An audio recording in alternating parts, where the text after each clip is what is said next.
just thinking out loud, I think Richard could have been a golf broadcaster. So. The Masters, CBS. Whisperin Richard the Barber has a ring to it that brings a smile to all of our faces, doesn't it? When you hear that, Whisperin Richard the Barber. For me, the Varsity Barbershop was more than where I got my haircut. It was my great escape. It was like going back in time. You opened the door to 1955, and there he was to greet you. Hey, buddy, get in here. The pictures, the memories, the practical jokes, Jack. The stories. But most of all, it was him. Last year, on our way to Tulsa to see Coach Sutton, you see, I had the great honor. When Coach Sutton couldn't travel over here, I got to be the driver for the Varsity Barber Express. So we would drive over to Tulsa to make sure Coach Sutton got a trim. And I remember Richard vividly saying this. He goes, you know, Larry, he goes, I'm afraid nobody will be at my funeral. He goes, you see, all my friends are dying. I'm afraid nobody will be there. And I laughed and I said, you've got friends of all ages, Richard. You don't have anything to worry about. And look around this church. He had nothing to worry about. Let's try something here. If you ever got your hair cut by Whisperin Richard the Barber, please stand.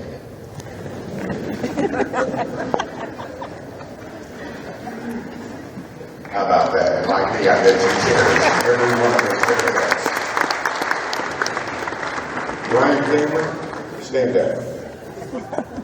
This guy has been on a personal boycott of all haircuts since Whisperin Richard shut down the Varsity Barbershop. And he still hasn't done it. He may have to do it soon because we're tired of seeing him around Gallagher Arena, but he prides himself, Ryan does, and he's the only one of us who never cheated on Whisperin Richard. So congratulations, Ryan. I talked to Richard about that just 2 or 3 weeks ago, and he laughed. He loved that. But you were just holding out for one more Whisperin Richard comeback. So we all were doing that as well. And you know, we've all gone and got haircuts besides Ryan, and it's just not the same. You know, you might get a decent trim, but the conversation's pitiful. At least that's what I found. So. He found out how many friends he had of all ages when we closed down the legendary Varsity Barbershop, fittingly on April Fool's Day. What a day. It would be great if he was here with us today, and you know he would greet each and every one of you before you left. And hopefully he is here with us, watching over us. But he was there that day. He got to see something that very few of us get to see and enjoy. What a tribute it was. People were wrapped around the block and standing outside just to get one more moment with Whisperin Richard in the Varsity Barbershop. You know, retirement wasn't for Whisperin Richard. He never liked to be idle. But let's be clear, he loved that barbershop. And he truly, also to be clear, never worked a day in his life. What he missed most about the barbershop were his buddies, his friends, the stories, the fellowship. A small group of us tried to help with Richard's rehab in recent months. Jack Easley, Ryan Cameron, who you've seen the mop on his head there, and Bill Danel, Bobby Anthony, Michael Nowhere, Marilyn Middlebrook even helped out one day, my daughter Lauren, went a couple of times, Dustin Holder, James Dickey, just to name a few. We did all right with the workouts, and we got some strength back in, but the thing we did best was we brought the barbershop band back to Whisperin Richard.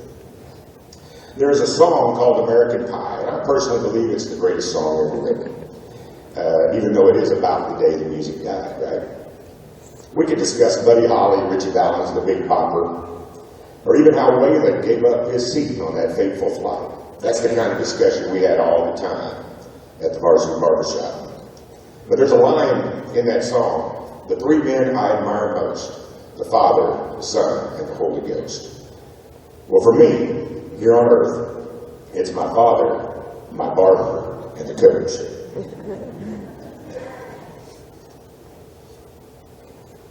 Don't take offense to the rest of you, because there's a lot of you that were honorable mention, okay? Because I got a lot of people that made a difference in my life, and several of you are here today. So no offense taken, right?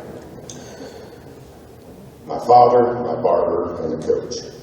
My father taught me how to be a man, and along with my mom, who's here today, always to be there for our kids. They were always there for us. The coach, of course, is legendary Eddie Sutton, who's right up here. We're so glad you're here today, Coach. You know we all love you. I've never known a more caring man in my life than Eddie Sutton. The handwritten notes, the cards, the flowers if someone was ill, he was always there for all of us. It was amazing. How could he coach basketball and always reach out to us when we were having problems in our lives? Amazing.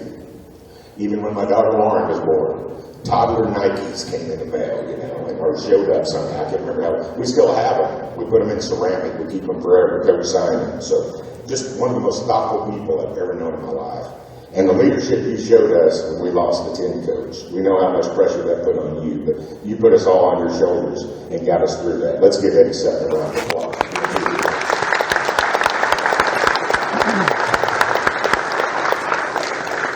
My barber taught me how to be a friend, and that the more friends you have, the better life is. That's so true about Whisperin Richard. As he would say, isn't he a dandy? One of my last conversations, actually was the last conversation, I told him once again how he had outkicked his coverage with Dot, and he told me, well, you did too with Jimmy, and so we always had this banter going back and forth. I said, now when did you meet Dot? He said, at the age of 3. I said, well, when did you know she was the one? He said, about then. Another time on our way back from visiting Coach Sutton, it was April of 2015. He said, Dot and I have been together for 62 years. Woo! Feels like a honeymoon, still. I said, well, what's the key? He said, never say I don't care. Jimmy and I are inspired by these two, so we've decided to never let our honeymoon end, like you guys didn't. And we've also decided we'd like to be together for 64 years. We came together later in life, so I'm going to have to be 107 years old. So babe, we really got to pick up the workout schedule. Okay? Walking into the Varsity Barbershop was like walking back in time, like I said. It was our own version of Mayberry in a way. Except Floyd the barber was kind of annoying, and Richard was anything but annoying. Well, except for the fact that he took the word punchline so literally. How did that start? And he'd use a knuckle, Raise your hand if you've ever been black and blue, because Richard, it's the same with people who stood up a minute. We've all been there. You just had to, I got that. Just like Mayberry, the Varsity Barbershop had so many characters and so many storylines. Some of the characters, the crazy, eccentric neighbor upstairs, Pat Goldberg. He's there. Dwight the grocer, who we lost just a few years back, was always seemed to be in there. The antagonist, the parking patrol boys. It was such a love-hate relationship. They loved to say hi to Richard and visit with him and cool off in the air conditioning. They loved to use his restroom, but they still marked chalk on his tire every time they went by, even though they knew he had been there for over 50 years. That just doesn't seem right. But funny story. They would always come in and use his restroom, like I said. Well, one day, it was so funny, I don't know how many times, and you all were there too, when he'd just take off sprinting in the middle of a haircut. He was sitting there. He had to go move his car. Well, one time he didn't get it moved. He didn't know they had walked by. He missed it. And so, this probably happened more than one time, but I know of this one time when he got a ticket. He was so mad about it that the next day, when the parking patrol guy stuck his head in and was going to use the restroom, there was a big out of order sign. He's not using my restroom today. What was so funny, the day that we had the tribute, the last day of the Varsity Barbershop, 2 of the parking patrol boys, they may be here today, sorry fellas, I'm telling the truth. They came in and wanted a picture with Whisperin Richard. I took the picture. He wasn't smiling all that day.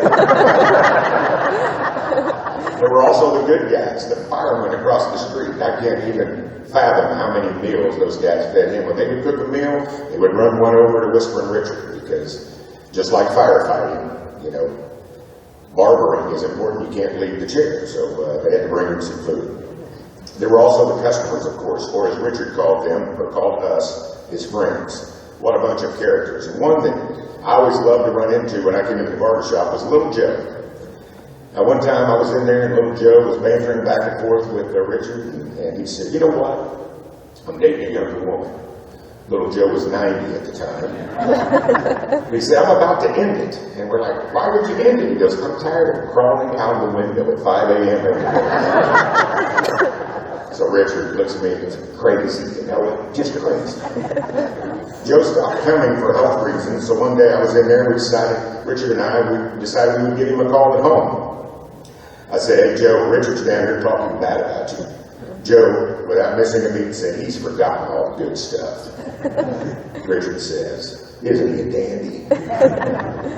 Pictures were everywhere. My favorite is now in my office, Bum Phillips. I love what he wrote. You can barely read it now. To a good friend and a fair barber. He was a great barber, but even if he wasn't, it wouldn't matter. We would still show up, wouldn't we? I used to joke with him that I came to the barbershop for the stories, but also to find out what's going on at Oklahoma State where I work. I said, I don't mind. I can wear a hat for a week, you know, because that's what you do. You give your friends grief, even if it's your barber, right? He said things like, crazy, but fun, you know it? Translation for those of you who don't speak barbershop is, life is too much fun. We are so lucky, you know it? Fun with buddies, that's what kept Richard going. In the barbershop, like I said, you just get your friends, even if one of your friends is Richard the barber. Mike McGraw, our former Cowboy golf coach, when he knew Richard wasn't doing well, he wrote me a note, a text. And I thought it was so good, I wanted to read it here today. He said, you know, I was thinking about him the other day. He truly might be the best ever at his craft. He did his job as well as anyone I have ever seen. There may have been hairstylists who maybe could outcut him. That could be argued. Richard would never admit that. But no one can make you feel better about life or yourself. Mike continues, I always left there feeling just a little bit better. Sitting in his barber chair was therapeutic for me and an honor. I think we all feel like that. Again, like I said earlier, the greatest escape in my life was the Varsity Barbershop. If things were stressful at work, even if I didn't need a haircut, I would just escape by going and sitting with Richard for a few minutes. Forget chicken soup for the soul. Give me inflated, often repeated shop stories and some good friends with some punchlines. That's what I want. You want to get to know someone? Spend 10 minutes with them in the Varsity Barbershop. I am so grateful that I got to spend so much more with Whisperin Richard right there in the shop. Here's some stats for you. I verified these, so trust me. Richard once told us, or maybe more than once, that he cut 130 head of hair in one day. That's whipping through. More than 1 million haircuts in his lifetime. I think Dave Martin helped him do the math on that. I think Dave had some doubts, but more than 1 million haircuts. 66 years of cutting hair, 62 of those right here in Stillwater, America. The Varsity Barbershop became an OSU museum, as all of you know, and he was kind of our unofficial historian. You remember when we were doing the Gallagher Alley renovation? He took pictures every day, multiple pictures every day, and he videoed. It's a great video, and we even did, Casey Kendrick and I, with Terry Don and Whisperin Richard and Coach Sutton, we did a little documentary from the Varsity Barbershop. You can probably find it somewhere like YouTube. Now let's see here, 64 years of an amazing marriage. How about that? Unless you count like Richard back when they were 3. It's even more than that, right? 83 years of living life and 1 million, now millions and millions of stories and 2 or 3 true ones. Countless friendships with players and coaches. Mr. Ivey used to get his haircut there. I remember walking in one day, and there's the blonde bomber, Bob Fenimore, and Eddie Sutton. I couldn't believe it. I snapped a picture of them with Whisperin Richard. And that brings me to the friendship. One of the greatest friendships I've ever seen. Whisperin Richard and Eddie Sutton. I've just never seen a stronger bond between two men. And I was proud to be around them together a lot, but I was also proud to be there the day that we were closing down the barbershop. And Coach Sutton came over, Steve brought him over. And Alex Weber and I think Bert Jacobson helped coach in, and the way these two guys lit up when they saw each other, the smiles from ear to ear. And then we set Coach Sutton down in a Final Four chair that he'd given Richard, right next to Richard's barber chair where he kind of held camp that day. And these two old friends held hands and visited one more time in the Varsity Barbershop. What a friendship. If you ever met Richard, like all of you have, you felt like you were one of his close friends immediately. He made friends everywhere he went. One example, one of his recent stays, just a few months back at Stillwater Medical Center. Coach Holder stopped by for a visit. I think Dave Martin was there too. And Richard talked about how great everybody was at Stillwater Medical Center, how just a bunch of good friends. They've just become good friends. So Coach Holder said, well, you said you're going to get out of here and come to the Cowboy basketball game. Richard said, yeah, I am. He goes, well, I'll tell you what, we'll get you tickets for all of your friends that helped you out at Stillwater Medical Center. I don't know if Coach Holder's here or not, but I don't know if I ever told him that Richard came up with 60 friends at Stillwater Medical Center. They were all there for him, to celebrate him. I was fortunate enough to ask one of our pistol beats this last year if they would come visit Richard, just to give him a little pick-me-up at Stillwater Medical Center. When we walked in, Richard was moved to tears. Preston, who had never met Whisperin Richard, told me after he left that he was crying in that big old head. And he wanted to come back in and meet Richard, so he did without the head on, and they became fast friends. Doc, I remember talking to you after you spent so many nights in the hospital with Richard, and I said, you must really like that guy. And you said, after a while, you kind of get attached. Man, were you guys attached. What a couple. What a family. All of you. What a family. We were so proud of it. So loving, so positive. Even when Richard was struggling in the hospital or more recently at home, so incredibly positive. My last conversation with him, I just talked to Doc, and she told me he was ready. He was ready to go. He was ready to go to the other side. So I walked in and I said, buddy, I hear you're ready. I said, yeah, buddy, I'm ready. I just hate to miss the first football game. He was so at peace, it was amazing. But I told him, I said, I've always believed that you're going to have a good seat up there. So I believe he'll be watching over his Cowboys that first game. And I just want to say, when I'm about to go to the other side, hopefully join Richard, I hope I'm in as good a mood and joking around as Whisperin Richard was near the end. It was amazing. The tributes have been far-reaching. Tim Allen, Associate Commissioner of the Big 12 Conference, sent me an email when he heard about Richard's passing. He said, I'm going to say this in a very soft voice, but sorry to hear about Whisperin Richard.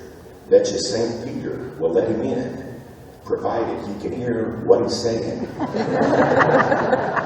That's pretty good. Stillwater will never be the same for two reasons. First, because after 59 years, the Varsity Barbershop is closed.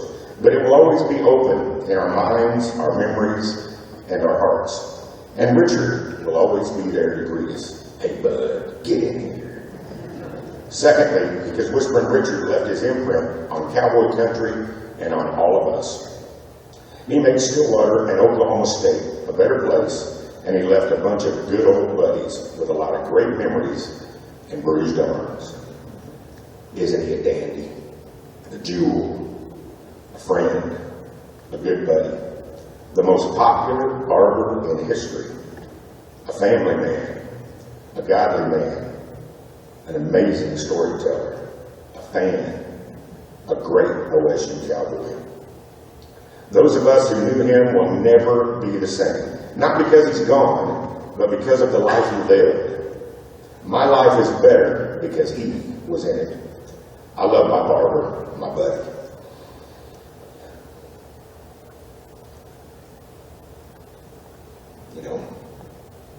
I joked with him on his anniversary a couple of years ago that he's been making children cry for 64 years or 62 years, whatever it was. Now he's making me cry. Grown men crying, right? We should all strive to live like Whisperin Richard.